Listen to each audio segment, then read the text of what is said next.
半七鳥物町石灯籠岡本喜道。半七老人はある時、彼の昔の身分について詳しい話をしてくれた。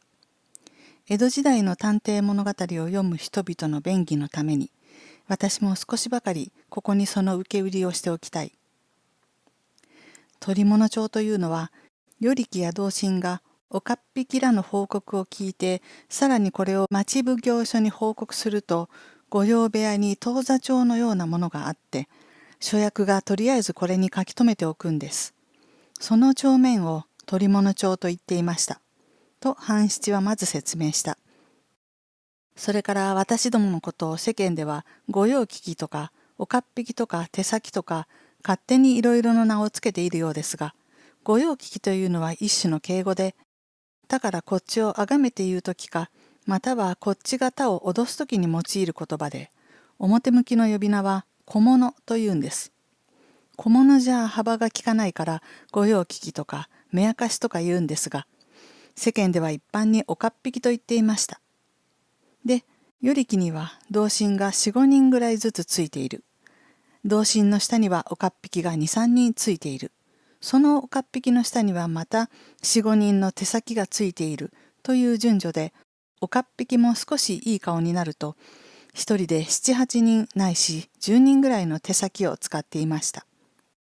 町奉行から小物すなわち岡っ引きに渡してくれる給料は1ヶ月に1部2種というのが上の部で、悪いのになると1部ぐらいでした。いくら書式の安い時代でも1ヶ月に1部や1部2種じゃやりきれません。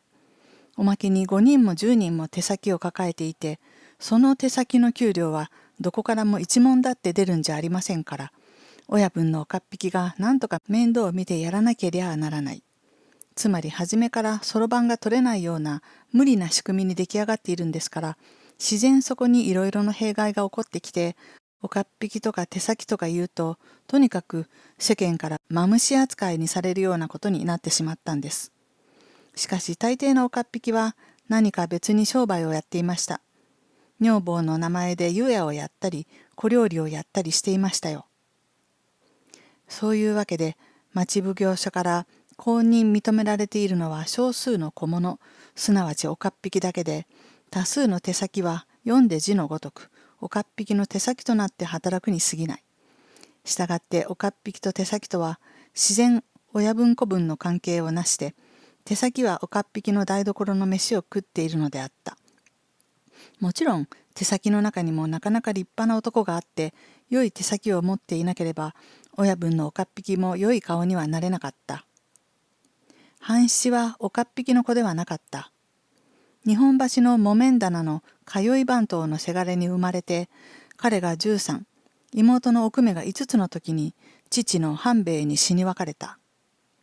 母のお民は後家を立てて、2人の子供を無事に育て上げ、兄の半七には父の後を継がせて、元のお店に奉公させようという望みであったが、道楽肌の半七は堅の奉公を好まなかった。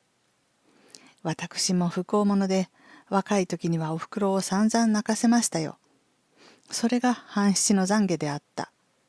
肩上げの下りないうちから道楽の味を覚えた彼は、とうとう自分の家を飛び出して、神田の吉五郎という岡っ引きの子分になった。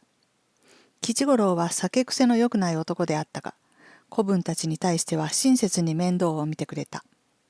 半七は1年ばかりその手先を働いているうちに、彼の初陣の功名を表すべき時節が来た。忘れもしない天保丑年の12月で、私が19の年の暮れでした。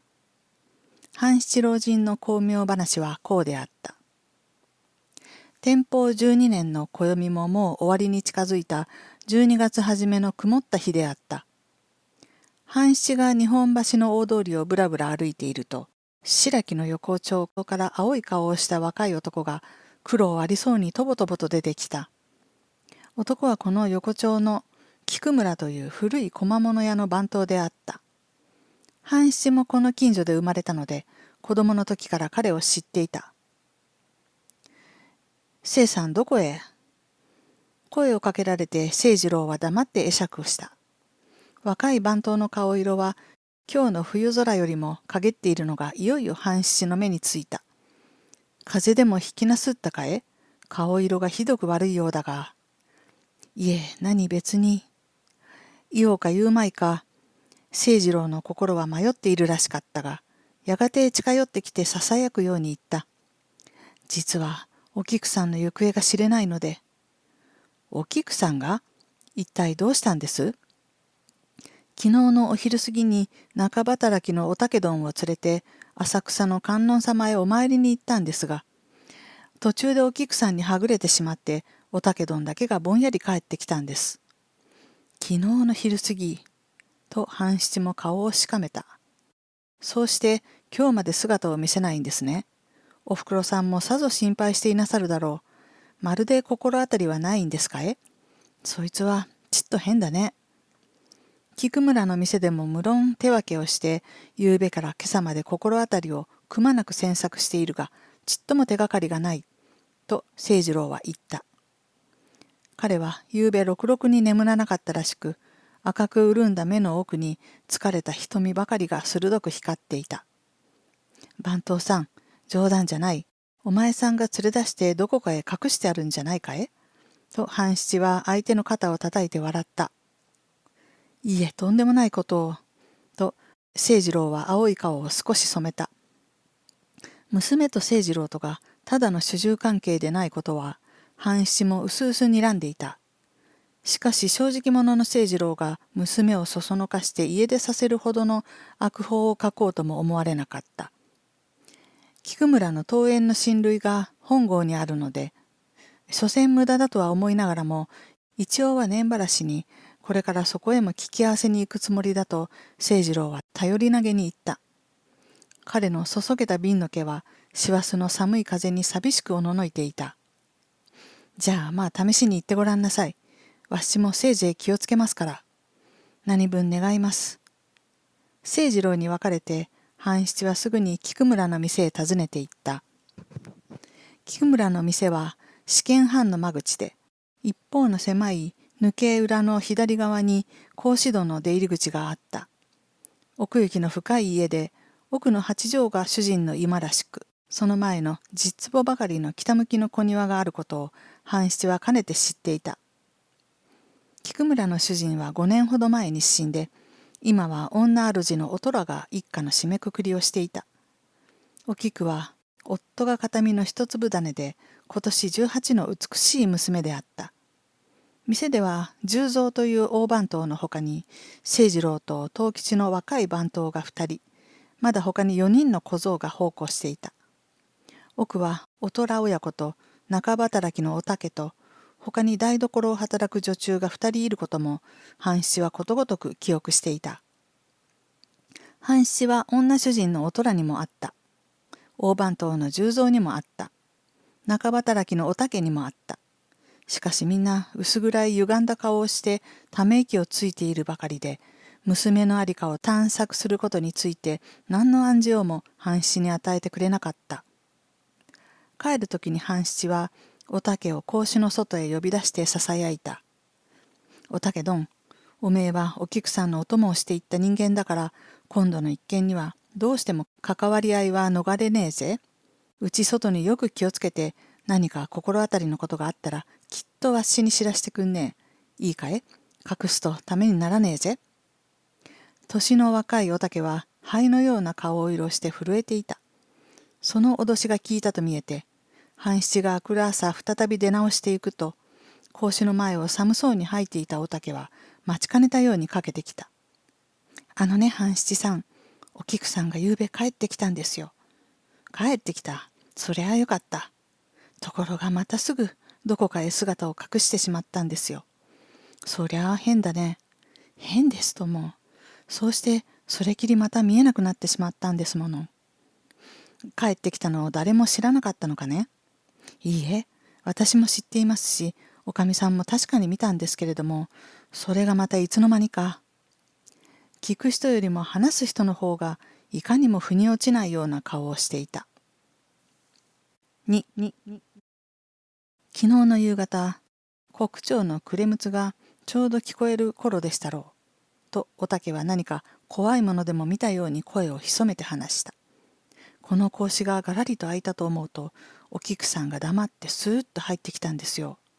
他の女中たちはみんな台所でお夜食の支度をしている最中でしたから、そこにいたのは私だけでした。私がお菊さんと思わず声をかけると、お菊さんはこっちをちょいと振り向いたばかりで、奥の居間の方へずんずん行ってしまいました。そのうちに奥で、おや、お菊かえ、というおかみさんの声がしたかと思うと、おかみさんが奥から出てきて、お菊はそこらにいないかと聞くでしょう。私が、いいえ、存じませんと言うと、おかみさんは変な顔をして、だって今そこへ来たじゃないか、探してごらんと言う。私もおかみさんと一緒になって家中を探してみたんですけれども、お菊さんの影も形も見えないんです。店には番頭さんたちもみんないましたし、台所には女中たちもいたんですけれども、誰もお菊さんの出入りを見たものはないと言うんでしょ。庭から出たかと思うんですけれども、木戸は内からちゃんと締め切ってあるままで、ここから出たらしい様子もないんです。まだ不思議なことには、初めに入ってきた格子の中に、お菊さんの下駄が脱いだままになって残っているじゃありませんか。今度は裸足で出て行ったんでしょうか。それが第一わかりませんわ。お菊さんはその時にどんななりをしていたねと半七は考えながら聞いた。おとといこの家を出た時の通りでした。黄八丈の着物を着て、藤色の頭巾をかぶって、白子屋の奥間が引き回しの馬の上に黄八丈の哀れな姿を晒してこの方、若い娘の黄八丈は一時全く廃れたが、この頃はまただんだん流行り出して、出征前の娘も、芝居で見るお駒を真似るのがちらほらと目についてきた。襟付きの黄八丈にひかの子の帯を締めた可愛らしい下町の娘姿を半七は頭の中に描き出した。お菊さんは家を出るときには頭巾をかぶっていたのかね。ええ、藤色ちりめんの。この返事は半七を少し失望させた。それから何か紛失物でもあったのかと聞くと、おたけは別にそんなこともないようだと言った。何しろほんのわずかの間で、おかみさんが奥の八畳の居間に座っていると、襖が細めに開いたらしいので、何心なく振り向くと、かの黄八畳の綿入れに藤色の頭巾をかぶった娘の姿がちらりと見えた。驚きと喜びとで思わず声をかけると、襖は再び音もなしに閉じられた。娘はどこかへ消えてしまったのである。もしやどこかで非業の最後を遂げて、その魂が自分の生まれた家へ迷って帰ったのかとも思われるが、彼女は確かに格子を開けて入ってきた。しかも生きているものの証拠として、泥のついた下駄を格子の中へ残していった。おととい、浅草へ行った時に、娘はどこかで清さんに会やしなかったかと半七はまた聞いた。いいえ、隠しちゃいけねえ。おめえの顔にちゃんと書いてある。娘と番頭は前から打ち合わせがしてあって、奥山の茶屋かなんかであったろ？どうだ？おたけは隠しきれないでとうとう白状した。お菊は若い番頭の清次郎と遠から訳があって、時々外で忍び合っている。おとといの観音参りも無論そのためで、待ち合わせていた清次郎と一緒に、お菊は奥山のある茶屋へ入っていった。取り持ち役のおたけはその場を外して、観音の境内を半時ばかりも遊び歩いていた。それから再び茶屋へ帰ってくると、二人はもう見えなかった。茶屋の女の話によると、男は一足先に帰って、娘はやがて後から出た。茶代は娘が払っていった。それから私もそこらを探して歩いたんですけれども、お菊さんはどうしても見えないんです。もしや先へ帰ったのかと思って、私も急いで家へ帰ってくると、家へもやっぱり帰っていないでしょ。内緒で清さんに聞いてみたんですけれども、あの人も一足先へ帰った後で何にも知らないと言うんです。でも、おかみさんに本当のことは言えませんから、途中ではぐれたことにしてあるんですが、清さんも私も、おとといからないないどんなに心配しているか知れないんです。夕べ帰ってきて、やれ嬉しやと思うとすぐにまた消えてしまって、一体どうしたんだかまるで見当がつきません。おろおろ声でおたけがささやくのを半七は黙って聞いていた。何、今にわかるだろう。おかみさんにも番頭さんにもあまり心配しねえように言っておくがいい。今日はこれで帰るから。半七は神田へ帰って親分にこの話をすると、吉五郎は首をかしげて、その番頭が怪しいぜと言った。しかし半七は正直な清次郎を疑う気にはなれなかった。いくら正直だって、主人の娘と不埒を働くような野郎だもの、何をするかわかるもんか。明日行ったらその番頭をひっぱたいてみろ、と吉五郎は言った。その明くる朝の4つ、10時頃に、半七が重ねて菊村の店へ見回りに行くと、店の前には大勢の人が立っていた。大勢は何かひそひそささやきながら、好奇と不安の目を険しくして中を覗き込んでいた。近所の犬までが大勢の足の下をくぐって司祭ありげにうろついていた。裏へ回って格子を開けると、狭い靴脱ぎは草履や下駄で埋められていた。おたけは泣き顔をしてすぐ出てきた。おい、何かあったのかい？おかみさんが殺されて。おたけは声を立てて泣き出した。半七もさすがにあっけに取られた。誰に殺されたんだ？返事もしないでおたけはまた泣き出した。すかして脅してその死体を聞くと、女主のおとらはゆうべ何者にか殺されたのである。表向きは何者かわからないと言っているが、実は娘のお菊が手を下したのである。おたけは確かにそれを見たと言った。おたけばかりでなく、女中のお豊もお勝も同じくお菊の姿を見たとのことであった。果たしてそれが偽りでなければ、お菊は言うまでもなく親殺しの罪人である。事件は非常に重大なものとなって半七の前に現れた。今まではさのみ珍しくもない町屋の娘と奉公人の色事と高をくぐっていた半七は、この重大事件にぶつかって少し面食らった。だがこういう時に腕を見せなけりゃいけねえ、と年の若い彼は努めて勇気を振るい起こした。娘は先おととい行方不明となった。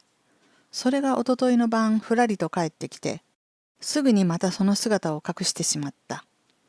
そうしてゆうべまた帰ってきたかと思うと、今度は母を殺して逃げた。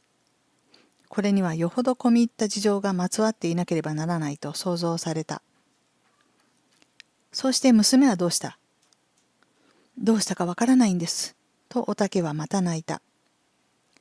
彼が泣きながら訴えるのを聞くと、ゆうべも前夜と同じ一もしごろに、お菊は我が家へ同じ形を表した。今度はどこから入ってきたかわからなかったが、奥でおかみさんが突然に、おやお菊と叫んだ。続いておかみさんが悲鳴を上げた。おたけと他の女中二人が驚いて駆けつけた時に、縁側へするりと抜け出していくお菊の後ろ姿が見えた。お菊はやはり黄八丈を着て、藤色の頭巾をかぶっていた。三人はお菊を取り押さえるよりも、まずおかみさんの方に目を向けなければならなかった。おとらは左の父の下を刺されて虫の息で倒れていた。畳の上には一面に赤い泉が流れていた。三人はキャッと叫んで立ちすくんでしまった。店の人たちもこの声に驚いて、みんな駆けつけてきた。お菊が、お菊が。おとらはかすかにこう言ったらしいが、それ以上のことは誰の耳にも聞き取れなかった。彼女は大勢がただうろたえているうちに息を引き取ってしまった。町役人連名で訴えて出ると、すぐに検視の役人が来た。おとらの傷口は鋭い合口のようなもので深くえぐられていることが発見された。家内の者は皆調べられた。うっかりしたことを口外して店ののれんに傷をつけてはならないという遠慮から、誰も下手人を知らないと答えた。しかし娘のお菊が居合わせないということが役人たちの注意を引いたらしい。お菊と訳のあることを発見された清次郎はその場からすぐに引っ立てられていった。おたけにはまだ何の沙汰もないが、いずれ町内預けになるだろうと彼女は生きている空もないように恐れおののいていた。とんだことになったもんだ、と半七は思わずため息をついた。私はどうなるでしょう、とおたけは巻き添えの罪がどれほどに重いかをひたすらに恐れているらしかった。そして、私もういっそ死んでしまいたい、などと教女のように泣き悲しんでいた。バカ言っちゃいけねえ。おめえは大事の証人じゃねえか、と半七は叱るように言った。いずれ御用聞きが一緒に来たろうが、誰が来た？なんでも源太郎さんとかいう人だそうです。そうか。瀬戸物町か。源太郎は瀬戸物町に住んでいる古顔の岡っ引きで、良い子分も大勢持っている。一番こいつの鼻を明かして俺の親分に手柄を刺してやりたいと、半七の胸には強い競争の念が火のように燃え上がった。しかしどこから手をつけていいのか、彼もすぐには見当がつかなかった。ゆうべも娘は頭巾をかぶっていたんだね。ええ、やっぱりいつもの藤色でした。さっきの話じゃ、娘はどさくさ紛れに縁側へ抜け出して、それから行方が知れねえんだね。おい、木戸を開けておいらを庭口へ回らせてくれねえか、と半七は言った。おたけが奥へ取り継いだと見えて、大番頭の十蔵が目をくぼませて出てきた。どうもご苦労様でございます。どうぞすぐにこちらへ。とんだこってしたね。お取り込みの中へずかずか入るのもよくねえから、すぐに庭口へ回ろうと思ったんですが、それじゃあご面を被ります。半七は奥へ案内されて、おとらの血の跡がまだ乾かない八畳の居間へ通った。彼がかねて知っている通り、縁側は北に向かっていて、前には10坪ばかりの小庭があった。庭にはきれいに手入れが行き届いていて、雪吊りの松や霜よけの芭蕉が冬らしい庭の色を作っていた。縁側の雨戸は開いていたんですか、と半七は聞いた。雨戸はみんな閉めてあったんですが、その蝶子鉢の前だけがいつも一枚細めに開けてありますので、と案内してきた十蔵は説明した。もちろんそれは宵のうちだけで、寝る時分にはぴったり閉めてしまいます。半七は無言で高い松の梢を見上げた。侵入者はこの松を伝ってきたものらしくも思われなかった。忍び返しの竹にも遜色はなかった。ずいぶん高い塀ですね。はい、ゆうべもお役人衆がご覧になって、この高い塀を乗り越してくるのは容易でない、と言ってはしごをかけた様子もなし、松を伝ってきたらしくも思われない。これは庭口から忍び込んだのではあるまいとおっしゃいました。しかし、どこから入ったにしましても、出るときはこの庭口から出たにそういないように思われますが、木戸の錠は内から固く下ろしたままになっていますので、どこをどうして出て行ったかさっぱりわかりません。と十蔵は曇った目をいよいよ曇らせて、無意味にそこらを見回していた。さようさ、忍び返しにも傷をつけず、松の枝にも触らずに、この高塀を乗り越すというのは生優しいことじゃあねえ。どう考えてもこれは町屋の娘などにできそうな芸ではなかった。くせ者はよほど経験に富んだやつにそういないと半七は鑑定した。しかしその場へ駆けつけた3人の女は確かにお菊の後ろ姿を見たという。それには何かの誤りがなければならないと彼はまた考えた。彼はさらに念のために庭下駄を履いて狭い庭の隅々を見回ると、庭の東の隅には大きい石灯籠が立っていた。よほど時代が経っていると見えて、傘も台石も青黒い苔の衣に隙間なく包まれていた。一種の湿気を帯びた苔の匂いがこの老舗の古い歴史を語るようにも見えた。いい石灯籠だ。近頃にこれをいじりましたか、と半七は何気なく聞いた。いいえ、昔から誰も手をつけたことはありません。こんなに見事に苔がついているからめったに触っちゃいけないとおかみさんからもやかましく言われていますので。そうですか。めったに触ることを禁じられているという古い石灯籠の傘の上に人の足跡がわずかに残っていることを半七はふと見つけ出したのであった。厚い青苔の表は小さいつま先の跡だけ軽く踏みにじられていた。3、苔に残っているつま先の跡は小さかった。男ならば少年でなければならない。半七はどうも女の足跡らしいと認めた。このくせ者はよほど経験に富んだやつと想像していた半七の鑑定は外れたらしい。女とすればやはりお菊であろうか。たとえ石灯籠を足がかりにしても、町育ちの若い娘がこの高塀を自由自在に上り下りすることはとてもできそうには思われなかった。半七は何を考えたか、すぐに菊村の店を出て、現代の浅草公園第6区をさらに不秩序に、さらに幾倍も混雑させたような両国の広小路に向かった。もうかれこれ昼頃で、広小路の芝居や寄せも、向こう両国の見せ物小屋も、これからそろそろ生やし立てようとする時刻であった。むしろを垂れた小屋の前には、弱々しい冬の日が埃にまみれた絵看板を白っぽく照らして、色の冷めた上りが寒い川風に震えていた。並び茶屋の角の柳が骨ばかりに痩せているのも、今年の冬が日ごとに暮れていく暗い霜枯れの心持ちを見せていた。それでも場所柄だけに、どこからか寄せてくる人の波は次第に大きくなってくるらしい。その混雑の中をくぐり抜けて、半七は並び茶屋の一軒に入った。どうだい？相変わらず繁盛かね？親分いらっしゃい。と色の白い娘がすぐに茶を汲んできた。おい姉さん、早速だが少し聞きてえことがあるんだ。あの小屋に出ている春風古流という女の軽業師。あいつの亭主は何と言ったっけね。ほほほほ、あの人はまだ亭主持ちじゃありませんわ。亭主でも色でも兄弟でも構わねえ。あの女についてる男は誰だっけね。金さんの子ですか？と娘は笑いながら言った。そうそう、金次と言ったっけ。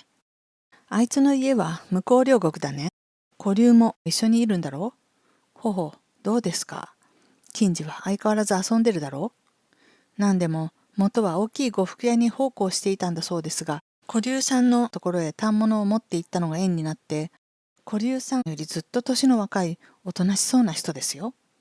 ありがてえ、それだけわかりゃいいんだ。半七はそこを出て、すぐそばの見せ物小屋に入った。この小屋は軽業師の一座で、舞台では春風古流という女が綱渡りや宙乗りの際どい曲芸を演じていた。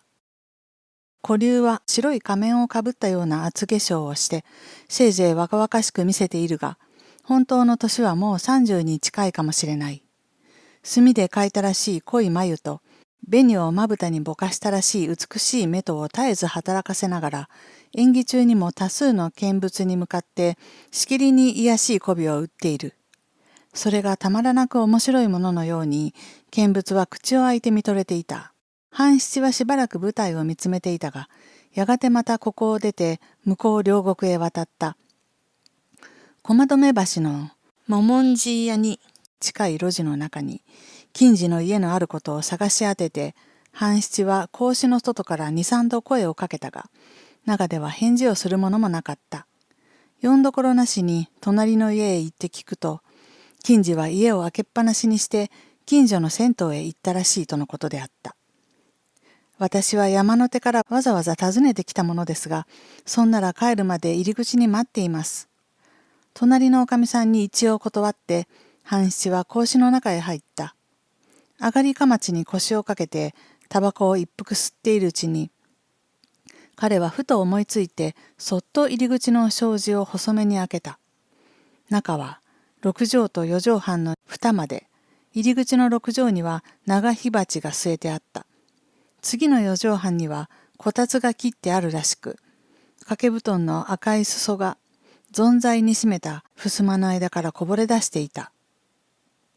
半七は上がりかまちから少し伸び上がって伺うと、四畳半の壁には木八畳の女物がかかっているらしかった。彼は草履を脱いでそっと家へ這い込んだ。四畳半の襖の間からよく見ると、壁にかかっている女の着物は確かに木八畳で、袖のあたりがまだ濡れているらしいのは、おそらく血の跡を洗ってここに干してあるものと想像された。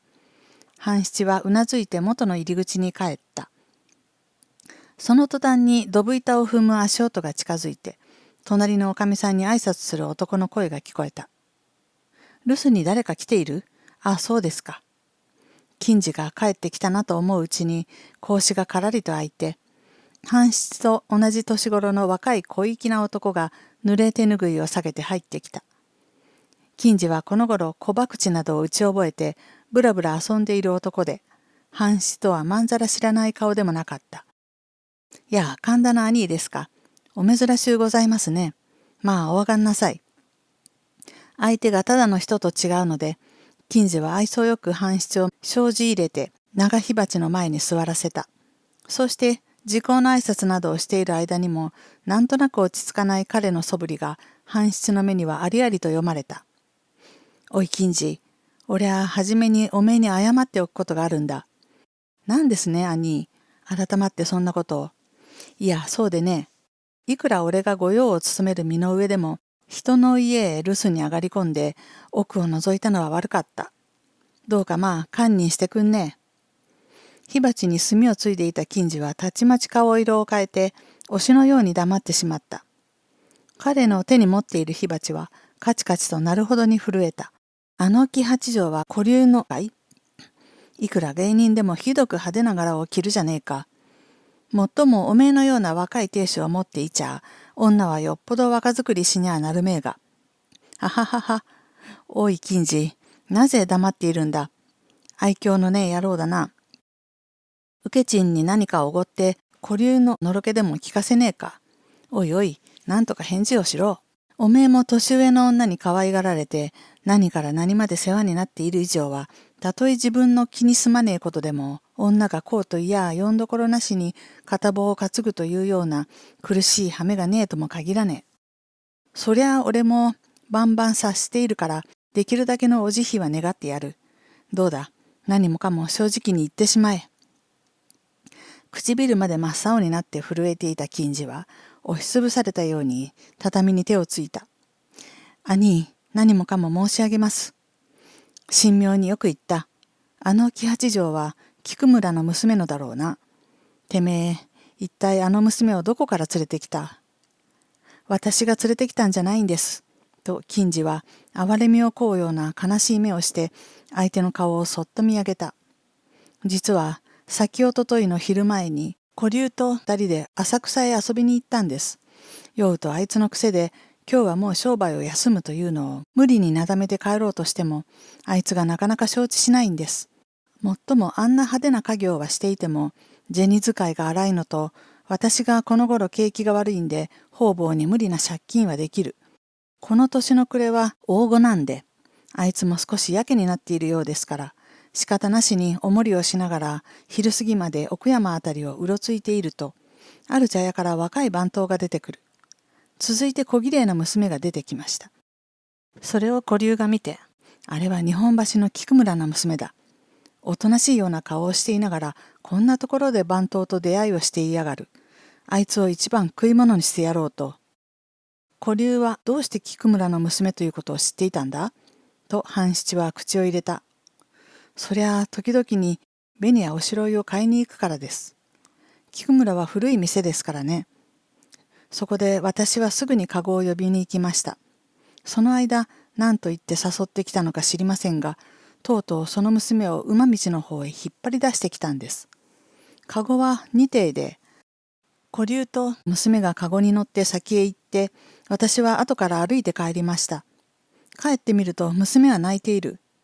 近所へ聞こえると面倒だから、猿ぐつわをはめて戸棚の中へ押し込んでおけと古流が言うんです。あんまりかわいそうだとは思いましたが、育児のね、何をぐずぐずしているんだねと、あいつがむやみに剣つくを食わせるもんですから、私も手伝って奥の戸棚へ押し込んでしまいました。古流というやつはよくねえ女だということは、俺も前から聞いていたが、まるで一つ屋のババアだな。それからどうした？その晩すぐ近所の山瀬源を呼んできて、いたこへ年一杯40両ということに話が決まりました。安いもんだが仕方がないと言うんで、あくる朝かごに乗せて世間と一緒に出してやりましたが、その世間の帰らないうちは一文もこっちの手に入らない。何しろもう12月の声を聞いてからは、毎日のようにいろいろの鬼が押し寄せてくる。苦し紛れに古流はまたこんなことを考え出したんです。娘をいたこへやるときに、売り物には花とか言うんで、着ていた木八条を引っ張がして、古流のよそ行きと着替えさせてやったもんですから、娘の着物はそっくりこっちに残っている。その木八条の着物と藤色の頭巾で、古流が娘に化けて菊村へ忍び込んだな。やっぱり金を取るつもりか。そうです、と金次はうなずいた。金は手箱に入れてお袋の居間にしまってあるということは、娘を脅して聞いておいたんです。それじゃあ初めからそのつもりだったんだろう。どうだかわかりませんが、古流は苦し紛れによんどころなくこんなことをするんだと言っていました。だが、おとといの晩はうまくいかないで、すごすご帰ってきました。今夜こそはきっとうまくやってくると言って、夕べも夕方から出て行きましたが、やっぱり手ぶらで帰ってきて、今夜もまたやり損じた。おまけにカカアが大きな声を出しやがったから、やけになって土手っ腹をえぐってきた。とこう言うんです。兄の前ですが、私は震えてしばらくは口が聞けませんでしたよ。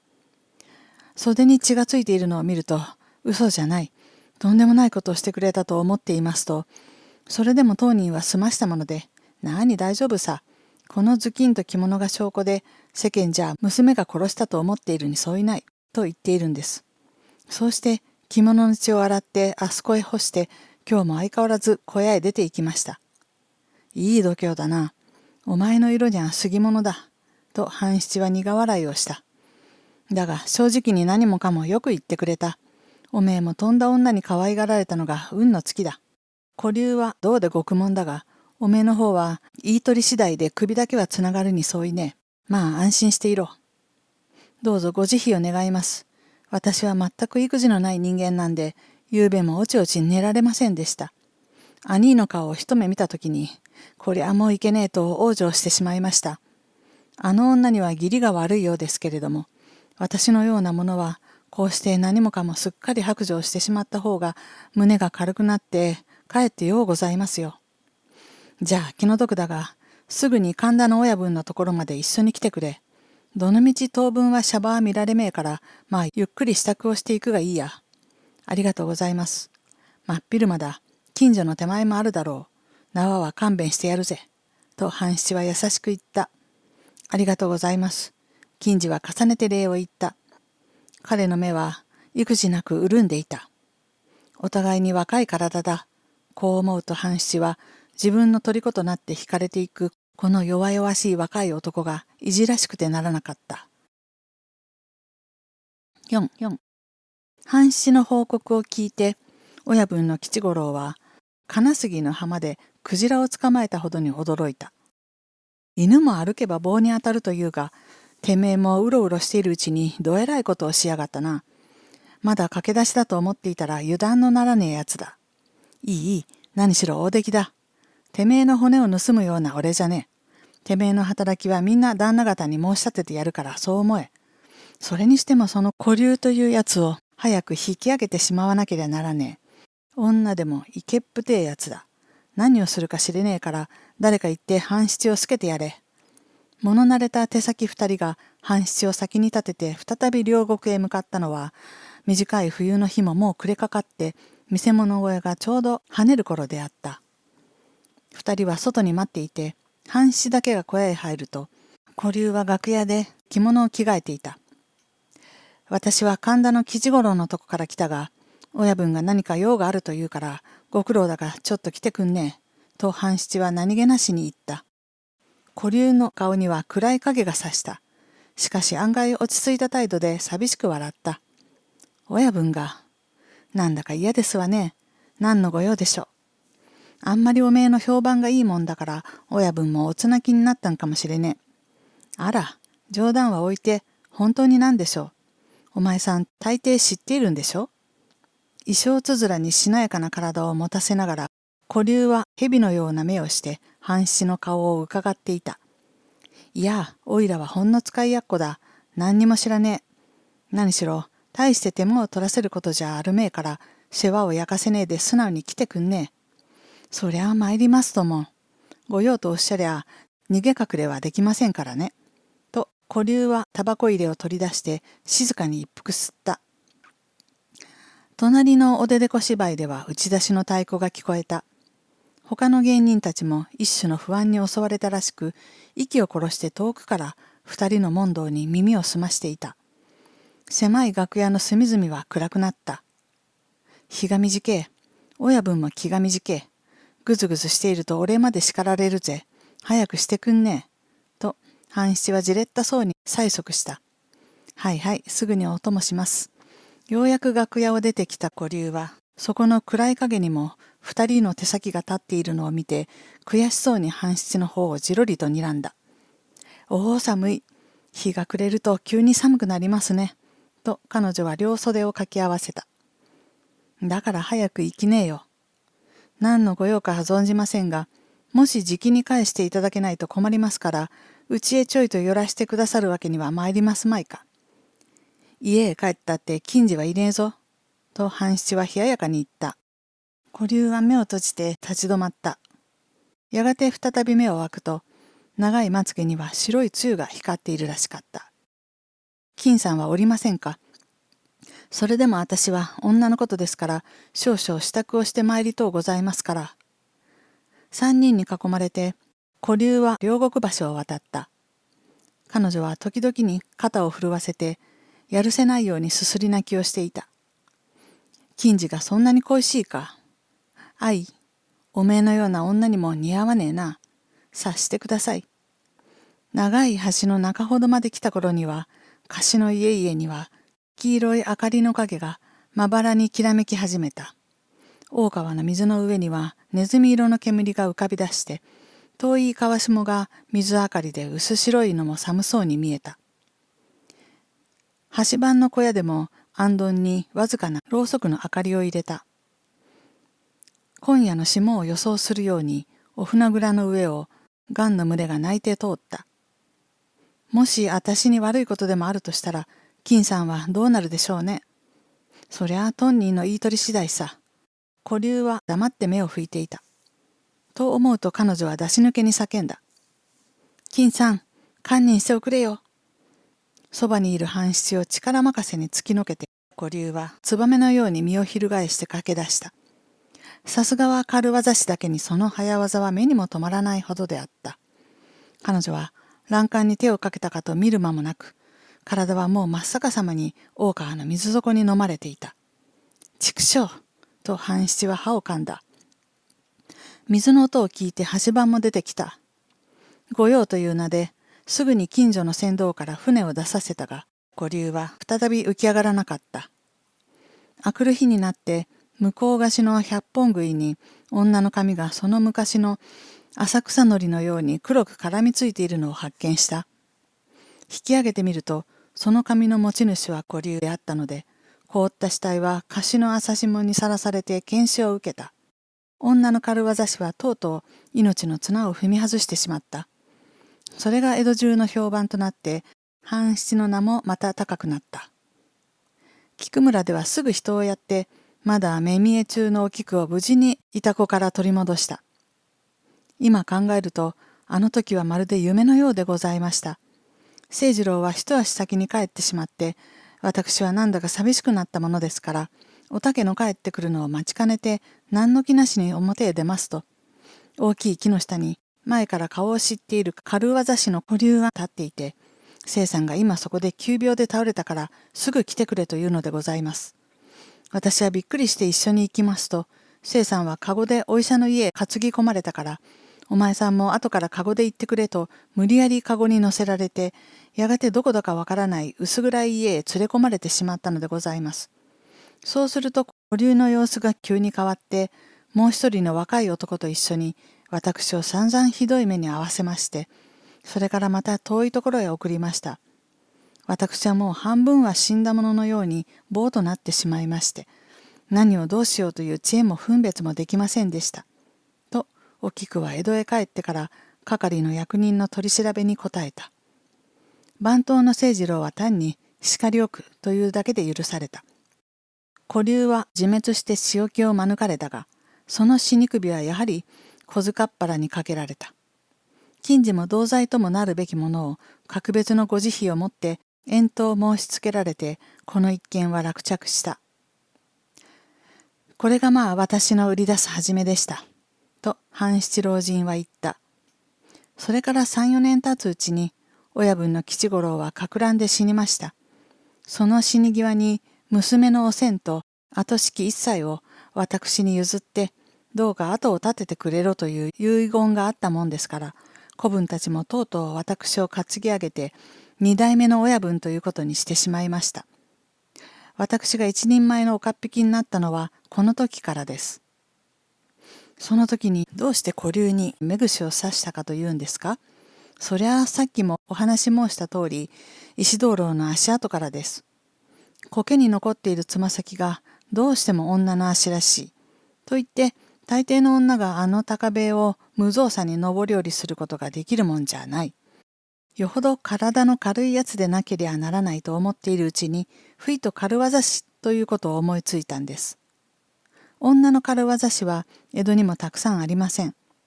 その中でも両国の小屋に出ている春風古流というやつは、普段から評判の良くない女で、自分よりも年下の若い男に入れ上げているということを聞いていましたから、多分こいつだろうと、だんだんたぐっていくと、案外に早く拉致が開いてしまったんです。金次というやつは、伊豆の島へやられたんですが、その後何でも社に会って無事に帰ってきたという噂を聞きました。菊村の店では番頭の清次郎を娘の婿にして相変わらず商売をしていましたが、いくら老舗でも一旦ケチがつくとどうもいけないものと見えて、それからあとは商売も思わしくないようで、江戸の末に芝の方へ引っ越してしまいましたが、今はどうなったか知りません。どっちにしても助からない人間じゃありますけれども、古流を大川へ飛び込ましたのは残念でしたよ。つまりこっちの油断ですね。捕まえるまでは気が張っていますけれども、もう捕まえてしまうと誰でも気が緩むものですから、油断して縄抜けなんぞを食うことが時々あります。まだ面白い話はないかというんですか。自分の手柄話ならばいくらもありますよ。あははは。そのうちにまた遊びにいらっしゃい。ぜひまた話してもらいに来ますよ。私は半七老人と約束して別れた。